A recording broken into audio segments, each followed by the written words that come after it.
Hello, my venture friends, and welcome back to Venture Care at Home.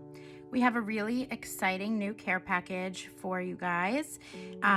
This package, in tribute to Black History Month, is a special artist study into 3 amazing artists, and we're going to be creating works similar to some of their amazing art. So our first artist study is of Michel Basquat. And in your care package, you will also have this cover sheet, which has some information about him and a few samples of his work. So you could see some of his work here. And I'm just going to read out loud to you what I read about him on many different websites. This quote is taken from Wikipedia. It says, Jean-Michel Basquat, December 22nd, 1960 to August 12th of 1988, was an American artist of Haitian and Puerto Rican descent. Basquat first achieved fame as part of Samo, a graffiti duo whose enigmatic epigrams in the cultural hotbed of the Lower East Side of Manhattan during the late 1970s, where rap, punk, and street art coalesced into early hip-hop music culture. His neo-expressionist paintings were being exhibited in galleries and museums nationally. At 21, Basquat became the youngest artist to ever take part in Documenta in Kassel. At 22, he was the youngest to exhibit at the Whitney Biennial in New York. Basquat's art focused on dichotomies such as wealth versus poverty, integration versus segregation, and inner versus outer experience. Basquat used social commentary in his paintings as a tool for introspection and for identifying with his experiences in the Black community of his time.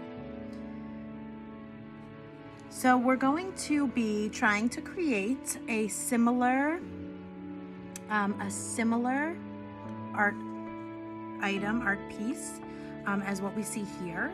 So what you have in your care package is a few items. You have some spare Ziploc bags. I'm going to show you what those are used for. Some new pipettes.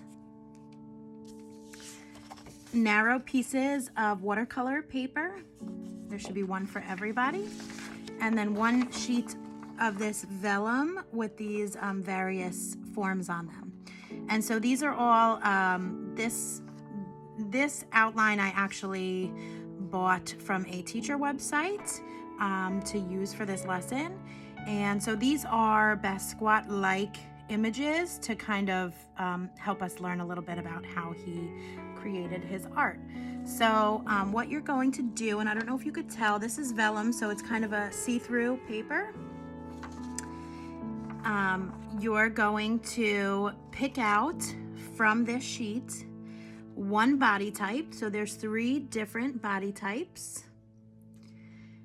There's 2 different head types.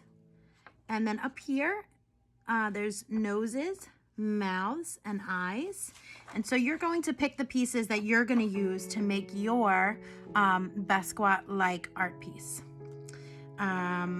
And then you're gonna cut them out. They don't have to be exact. You cut them as close as you can to the outsides. But again, this is clear paper. So once it's glued down, you'll be able to see that it's addition, but it'll give a little bit of depth to the image.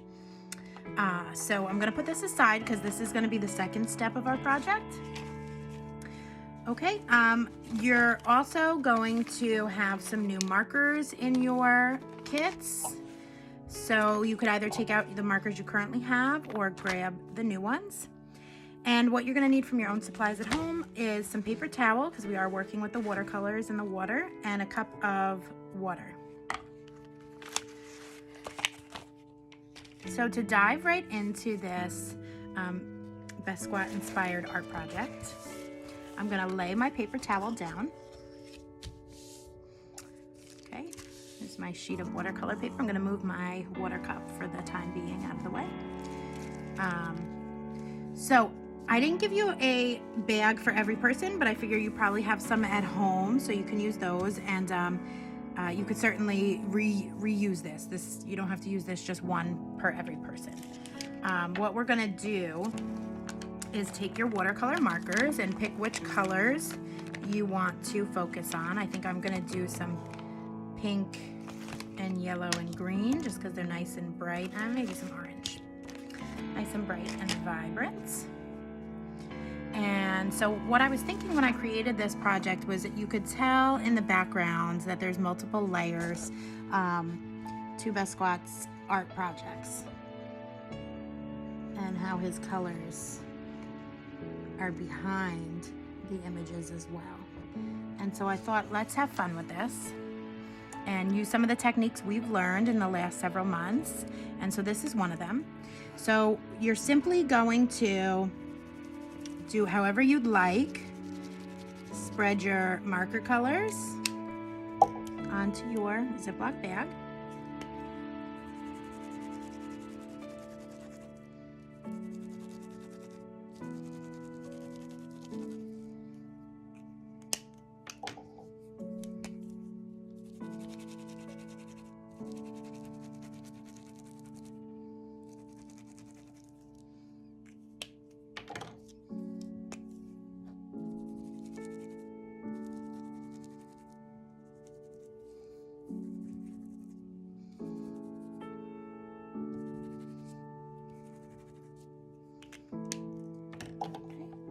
So you see, I just kind of covered the whole surface.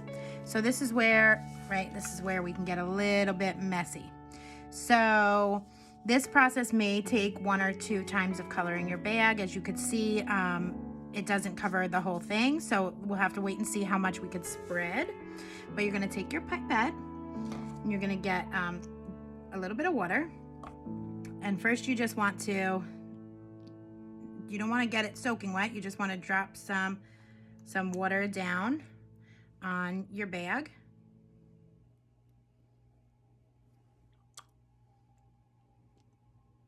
Okay, so then what I do is, you can see it mixing already. This is where it gets messy, is I'm gonna turn it over and I'm going to rub it into my watercolor paper. You can lift it up and see if you can get more out of it. If not, like I said, all we have to do is recolor it. So you could already see how beautiful those colors are mixing together, right? What I'd recommend, if you need to go again, is taking another piece of paper towel, giving a quick wipe to your bag, going back with your colors. Again, it does not matter, it does not have to be the same pattern.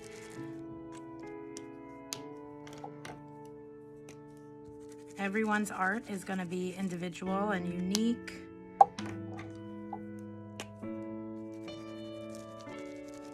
I don't need to do the whole thing because I know I'm only trying to cover like that much space. You could certainly put it over so that you have a kind of a guide like I'm doing. So here we go. And you don't have to have the whole thing covered. It's fine for some of the white to be coming through. Because Basquat was a graffiti artist, he worked a lot in spray paint and regular paint on walls, and you'll see that you can see the wall behind the painting in some of his work. And so that's okay. It's all right to see the background of the paper behind the artwork. Okay, so I'm going to flip it again and just move it around. You can move that if you want to bring some more of the color. Now you'll notice the more wet it gets, the more diluted the colors get. So if I used less water, that probably would have come out differently. Now this is where it goes into your personal taste. So if you want, which I'm gonna do because I'm gonna blot off a little bit of the water, and I want a little more of the pinkish purple down here. Mostly because if you've watched these videos before, you know purple is my favorite color. So I'm going to add some in.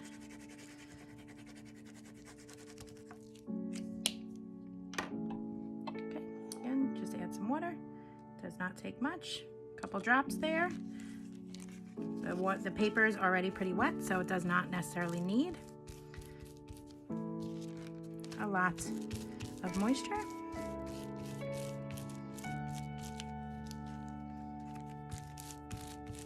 And I'm gonna just spread it out. Okay, so now I have my background here. I'm gonna let it dry, wash off my table, and get ready for step 2. Okay, so now that our watercolor piece is all dried, you'll see that because we did get it fairly wet, the corners start to peel up. That's fine. We're gonna finish our project here, and then we're gonna place a nice heavy book on top of it, anything you might have at home to place on top of it, and overnight, by tomorrow, it will be nice and flat.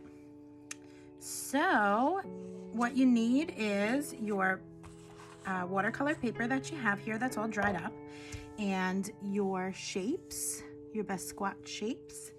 And then what you need from your own supplies is a pair of scissors, a glue stick, and a dark colored marker, whether it be like a dark blue. It depends on your colors in the background. You want something that's going to show up over your colors.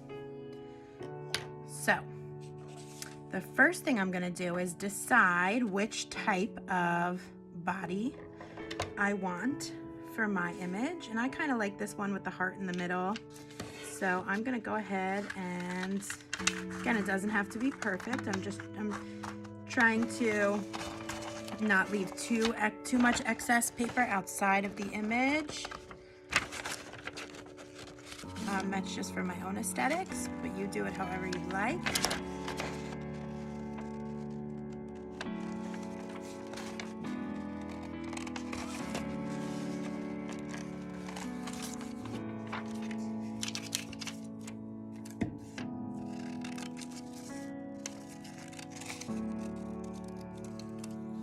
So I have my body, and I'm going to pick which head I want. So we have these 2 different head figures. We have this one and this one. I think I'm going to go with this one because I like the hair.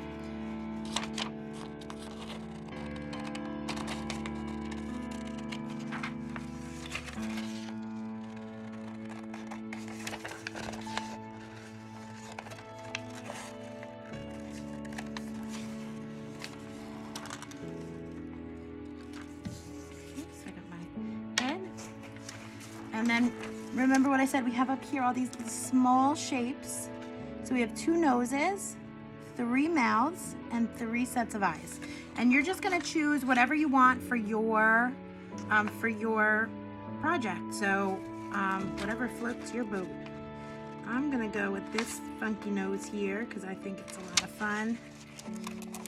If you need help with the cutting process, just ask, right? It's always okay to say, now that I got my nose cut out, I'm gonna pick out my mouth.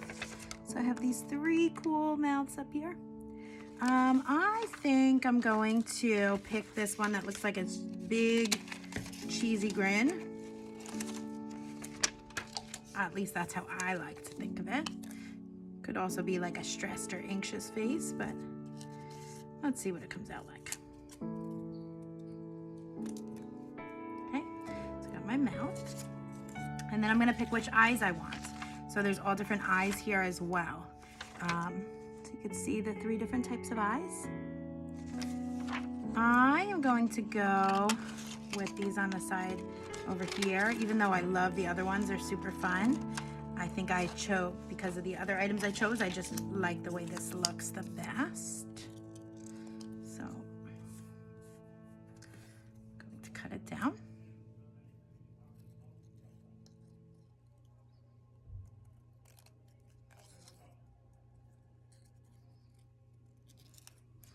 Okay. So now I have my items here. And the first thing that I'm gonna do is glue my face onto my head before I add anything to the page. So you're going to need your glue stick. I'll go ahead and uncap it. And it's easiest if you kind of pick up your small piece, and I'm gonna start at the bottom with the mouth, okay? And I'm just gonna roll it over the top of the glue stick. go ahead and place it down where I want it.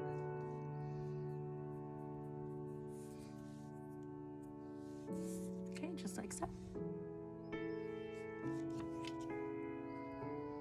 And then I'm going to do the same with the nose.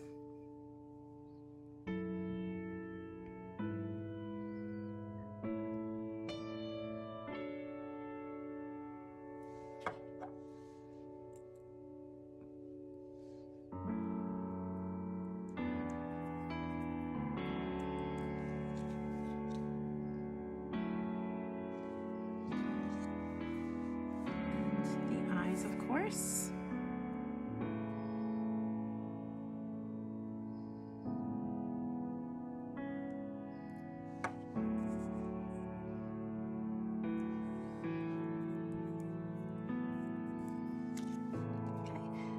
So see, I did trim the paper very close to them just because I knew some things would overlap and it would just make it easier. But if you could see, because the paper is clear, it still looks good even where it does overlap. So now that our face is done, we're going to go ahead and pull our watercolor paper over, and we're going to decide which way we want our art piece to go, which is the top, which is the bottom. So I gotta figure out if I want it to go here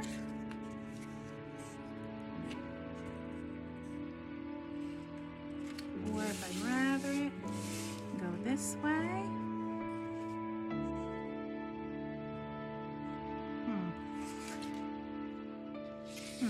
I think I kind of like it this way personally. And then, you know, depending on the body and the heads and the shapes is going to depend how you do this. So you could see where my arms are. If I put my head in, it's going to go on top of the arms. So I think, you know, most of the time your hands go in front of your face. So I'm going to do the face down first, and then I'm going to glue this over so the hands are kind of in front.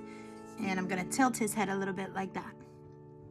So let me go ahead and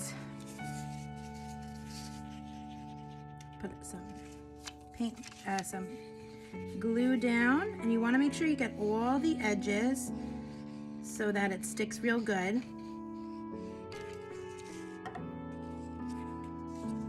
And I am putting it a little bit sideways just for the character. I'm going to give it some good pressure to make sure it's down everywhere. Okay, and what's great about the vellum is that because it's opaque paper, clear paper, you can really get the colors through it, and it almost looks like you have a printed image over. So you just keep pushing it on down, making sure it gets down. You need a decent amount of the glue stick glue on the back of it for that to work. Okay. And then I'm going to do the same. So I'm going to put glue on the whole back of the body before I put it down. I'm also opting to start here at the bottom, but you could do this wherever you like. I'm imagining this is like a wall in the subway or outside in the city where he would graffiti, and I'm kind of starting at the bottom and having a little bit of space for his the social commentary he liked to add into his work. So now I'm going to turn this over, and very liberally, again, we want everything to stick down, so you want it right up to the edges. Add the glue.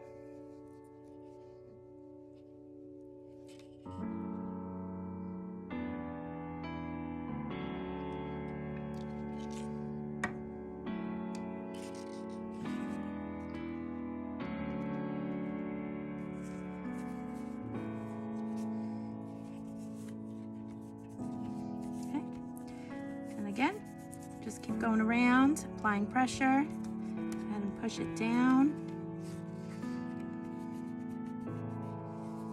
See, it gives it some dimension by putting the hands in front of the face. It makes it look a little more realistic.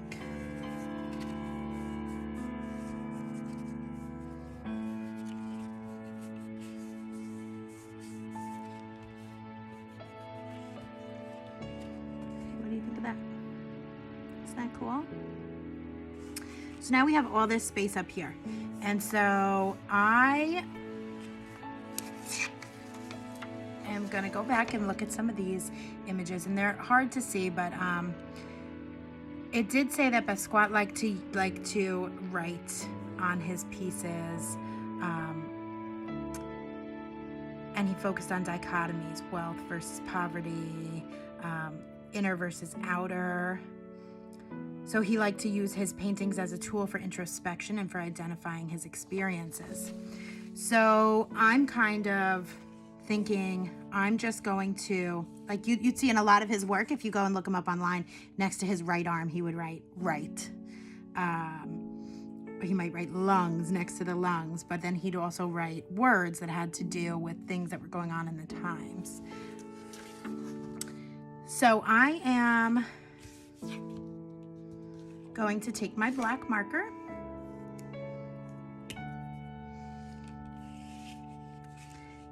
and I am going to, this is going to be completely individual for each person. I'm going to write some words to me that are dichotomies in today, right now. Some obvious and some a little more introspective, I guess you could say. So I look at this body and do I think, is it a man or a woman? I don't know, but that is opposites, right? So I'm just going to write, and it doesn't matter how neat or not neat it is. Man. And up here I'm going to write woman. And then I think a big one of our time right now, I'm going to kind of go this way, is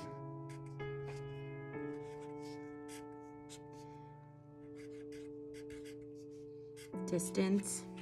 And I'm going to write an arrow and say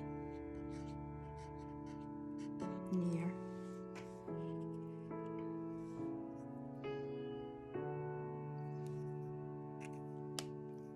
And you don't have to get crazy. You do what speaks to you at the time you're doing this painting. If you don't want to add any words at all, you don't have to. If you want to put your name down or put your favorite place or the colors you use, right? Green over the green and pink over the pink. You could do that as well. Everything makes a statement because it makes a statement about who you are and why you chose to do the things you did. So here is my finished Basquat inspired art piece. I hope that you enjoyed this craft as much as I did, and I can't wait to see your pictures. Please, please, please send me your pictures of your finished art pieces because I'd love to see them.